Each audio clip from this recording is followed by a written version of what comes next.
Let's bring in Mevlütdin İbiş from Skopje for more analysis on this. He is the Vice Director and an Associate Professor at International Balkan University. Thank you so much, Professor, for being with us here on the program today. Do you view the opposition party rejecting Macron's solution to this issue as a setback for the country, given that until they come to some sort of an agreement with Bulgaria, Bulgaria won't lift their veto, meaning North Macedonia won't be able to join the EU? Thank you very much for the position to call me to give my opinion about these questions. Of course, these are very, very important questions these days, in which North Macedonia is being challenged, to be honest. But it's not something new, because we had with Greece much longer in terms of the name issue, and we have solved it with PRESPA agreement 2018. Now we're coming to this second phase with regard to the Bulgarian position, as if Bulgaria was standing behind when we had with Greece the issue, and now it sparkled in terms of the question of identity, history, and language. But if you see the Macron's or French proposal in terms of documents, there are two moments which I can see as a political scientist. One is the legal perspective, and the other one is the political context. The legal perspective, to be honest, could have two interpretations. One is that there are two moments that it allows Bulgaria to unilaterally give certain ideas later on in the negotiation process in terms of the Macedonian language, but also allows Macedonia to speak on that position, so you have a kind of neutrality.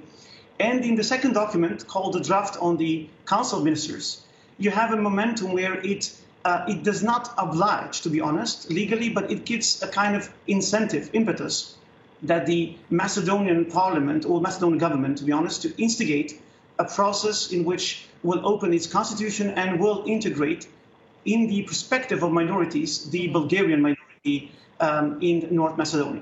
So in terms of political context, what I can see is that you have two interpretations. One is that the establishment, led by the Social Democratic Union, would like to say that there is a context. Let us open the negotiations. There is no problem in terms of identity. We move on because we are pending so long. Right. And there is opposition led by Vumaro Dipomene and other smaller parties would like to decontextualize by having a momentum to, of course, which is the opposition role in politics, to defeat the establishment and to come into power.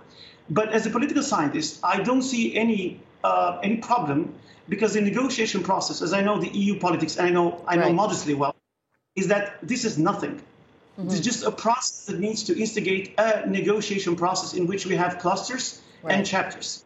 Well, every member state will have the right to pen us if we don't fulfill the Copenhagen criteria, the minorities issues, the problems of the neighborhood policies. So this is a complexity in itself, and I don't think that we should basically stop here, and I don't think that we have to go. Well, the EU seems adamant to find a solution and bring in North Macedonia and Albania into the bloc. Do you think that they're eager to start this accession process because they see a rise in pro-Russian opposition in North Macedonia?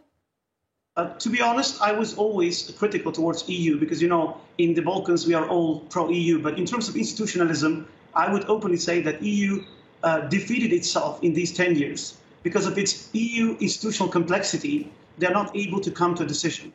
These states are waiting so long for no reason in terms of negotiation process. And I think that EU, with us together, needs to, I would like to send a thesis here and a comment, needs to reform itself.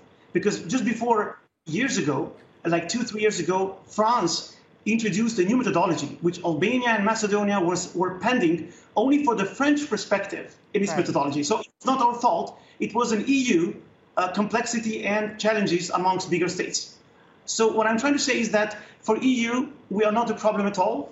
Furthermore, I think that EU benefits from us, though we benefit more from it. But it's time to start these processes of negotiation because we are cultivating a new culture, mainly institutional culture, and we will have a much more observation in terms of corruption and institutional blockages. All right, Professor, a lot to unfold here, but unfortunately that's all the time I have left. Mevlütdin İbiş, it was a pleasure having you here on TRT World. Thank you very much. I was delighted indeed.